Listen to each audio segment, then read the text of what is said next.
Learned something new? Hit that like button, share it with others, tap subscribe, and stick around for more.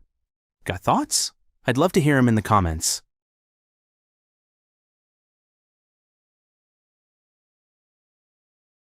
You're lying in bed at 3 a.m. Your mind running through conversations from 2009, analyzing whether that person's okay actually meant not okay. Sound familiar? Here's what nobody told you. You're not an overthinker. You're just someone who was never taught how to think. This isn't a character flaw. It's a skills gap. Schools taught you what to think, facts, dates, formulas, but nobody taught you how to think. Nobody showed you the operating system of your own mind. It's like being given a supercomputer with no manual and then being blamed when you can't turn off the notifications. We label ourselves overthinkers, like it's some permanent condition, like having brown eyes or being left-handed. But overthinking isn't who you are. It's just your mind doing its best with the tools it was never given. And here's the thing. You can learn these tools right now. You're not broken. You're just untrained. Think about it. We spent 12 years in school, and not one class on managing thoughts. We can solve for X, but can't solve for why we replay conversations 17 times. Kind of funny when you think about it. Yeah, let's teach them calculus, but not how to calm their mind. Chapter 1. The Metacognitive Gap. Metacognition. Thinking about thinking. This is the skill nobody taught you, and it's the missing piece you've been searching for. You're constantly running programs, about 35,000 automatic thoughts per day. But you've never learned to observe these programs, to step back and watch them run. Imagine your thoughts are like cars on a highway. Right now, you're standing in the middle of traffic, getting hit by every single vehicle. Metacognition teaches you to build an overpass, to observe the traffic without being in it. You're not stopping the cars. You're changing your position. Here's the practical tool. The notice, name, navigate technique. Notice when you're spiraling. Name what's happening. I'm catastrophizing, or I'm in a replay loop. Then navigate, choose your response. This isn't positive thinking nonsense. This is cognitive architecture. Your mind has been running on autopilot, and you're finally learning to look at the controls. It's like realizing you've been driving with the parking brake on for years. No wonder everything felt harder than it should. Once you see it, you can't unsee it. Chapter 2. Default Mode Mechanics. Your brain has two main modes: focused attention and what scientists call the default mode network. Learn something new? Hit that like button, share it with others, tap subscribe, and stick around for more. Got thoughts? I'd love to hear them in the comments.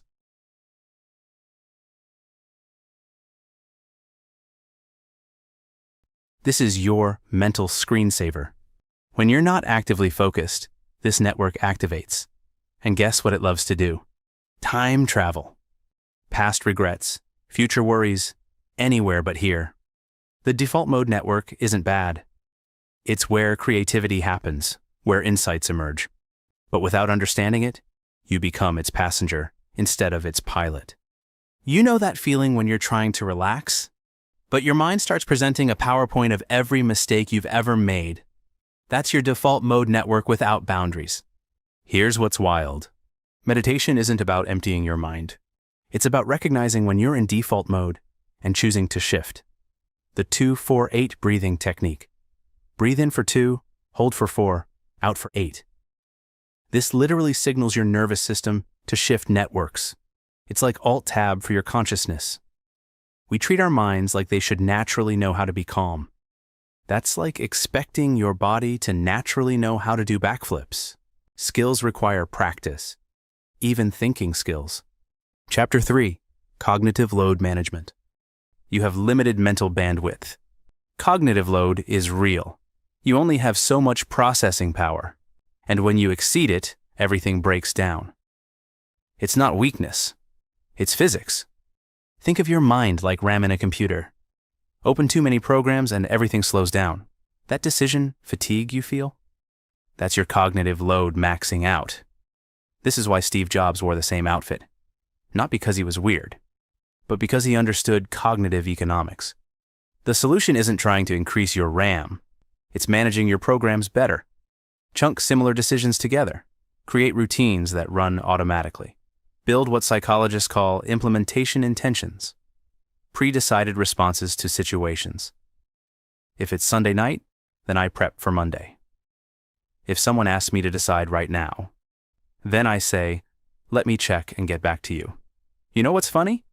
We shame ourselves for mental exhaustion, while simultaneously running 17 mental programs, doom scrolling, and trying to remember if we locked the door. That's like shaming yourself for sweating while running a marathon. Chapter 4. Thought, Relationship, Reset. Here's the truth nobody wants to admit. You can't stop your thoughts. Trying to stop thinking is like trying to stop waves in the ocean. The harder you try, the more you fail. But you can change your relationship with thoughts. Thoughts are just weather in your mind. Sometimes sunny, sometimes storms. You don't control weather, but you decide whether to go outside, bring an umbrella, or stay in. Your thoughts are tourists visiting. You don't have to offer them permanent residence. They can pass through without setting up camp. The tool here: learn something new? Hit that like button, share it with others, tap subscribe, and stick around for more. Got thoughts? I'd love to hear them in the comments.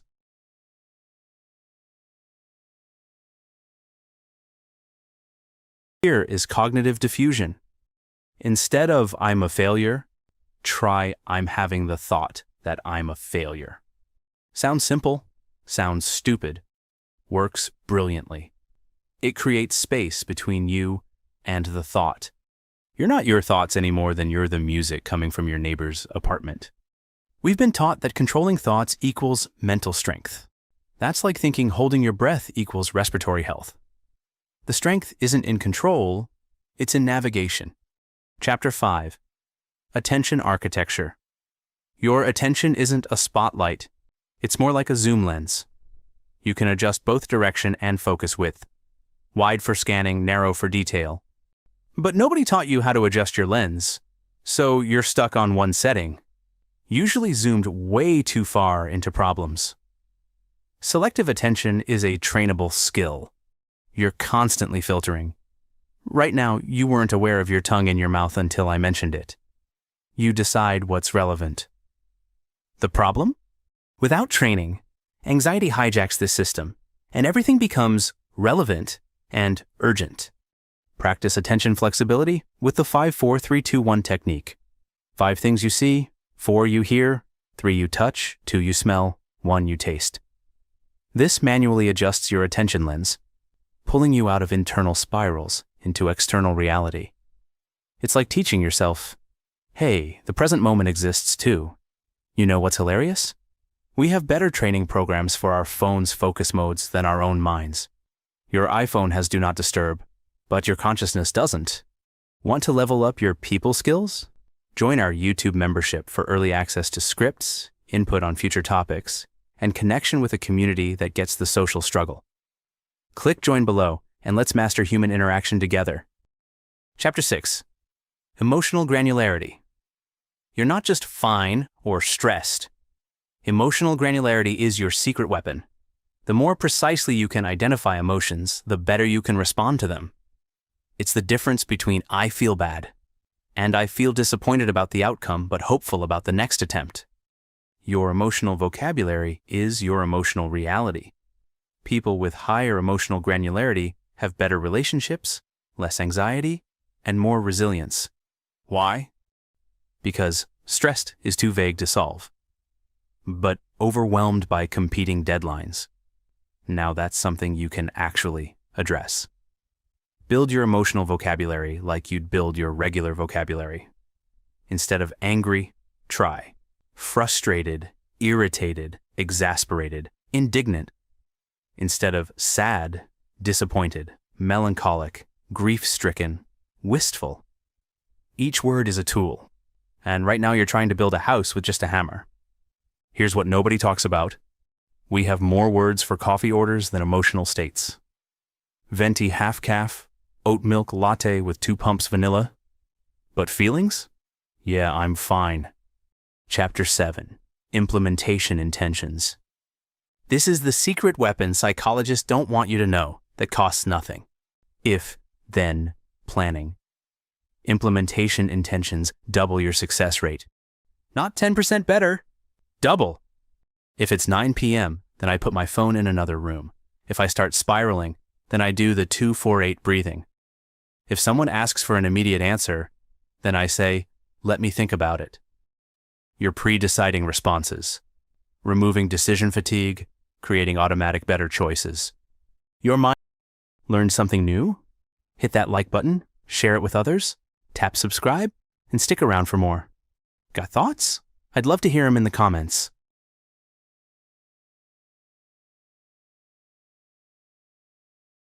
Mind loves patterns and hates decisions. Implementation intentions give you the patterns you crave while removing the decisions you hate. It's like programming keyboard shortcuts for your life. If control plus anxiety, then execute breathing.protocol. The power isn't in the planning, it's in the specificity. If I feel stressed, doesn't work. If I notice my shoulders tensing at my desk, does. You need clear triggers, not vague intentions. We've all tried I'll exercise more. But if it's 7 a.m. on weekdays, then I do 10 push-ups before showering. Actually happens. Chapter 8. The testing effect. Here's what schools got backwards. Testing yourself is 300% more effective than rereading. You don't learn from input. You learn from retrieval. Every time you pull information out, you strengthen the pathway. This applies to emotional patterns too. Don't just read about metacognition, test yourself. What am I thinking right now? What network is active? What's my cognitive load? The retrieval is the learning. The struggle to remember is the growth. Create micro-tests throughout your day. Set random alarms. What tool could I use right now? This isn't homework. It's neural pathway construction. You're literally building the roads that thoughts will travel on. Without testing, you're just painting roads on the map without actually building them. Funny how we test everything else. Wi-Fi speed, phone battery, coffee temperature. But never test our thinking tools. We quality check Amazon purchases more than our mental patterns. Chapter 9. Integration Symphony. Now here's where everything multiplies. These tools don't add, they multiply. Metacognition plus emotional granularity plus implementation intentions doesn't equal 3 tools. It equals exponential change. Watch this. You notice you're spiraling, metacognition. You identify anticipatory anxiety about tomorrow's presentation, emotional granularity. You execute your if-then. If presentation anxiety, then 2-4-8 breathing plus 1 preparation action. Implementation intention. You just used 3 tools in 15 seconds. This isn't about perfection, it's about practice. Each tool makes the others stronger. Attention training improves metacognition. Better metacognition reveals emotional patterns. Understanding emotions improves attention allocation. It's a virtuous cycle. Compound interest for your mind. You know what's beautiful? These tools work while you sleep. Your consciousness consolidates these patterns, makes them automatic. You're literally rewiring yourself. The overthinking that felt permanent? It's just old wiring. And wiring can be changed. Chapter 10.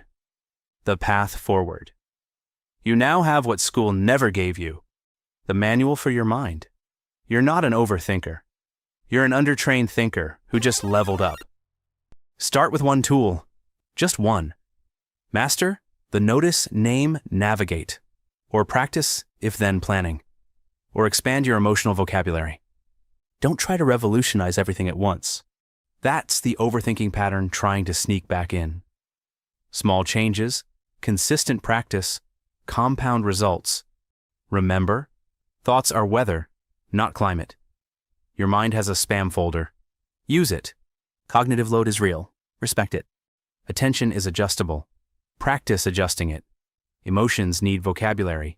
Build yours. Testing beats studying. Test yourself.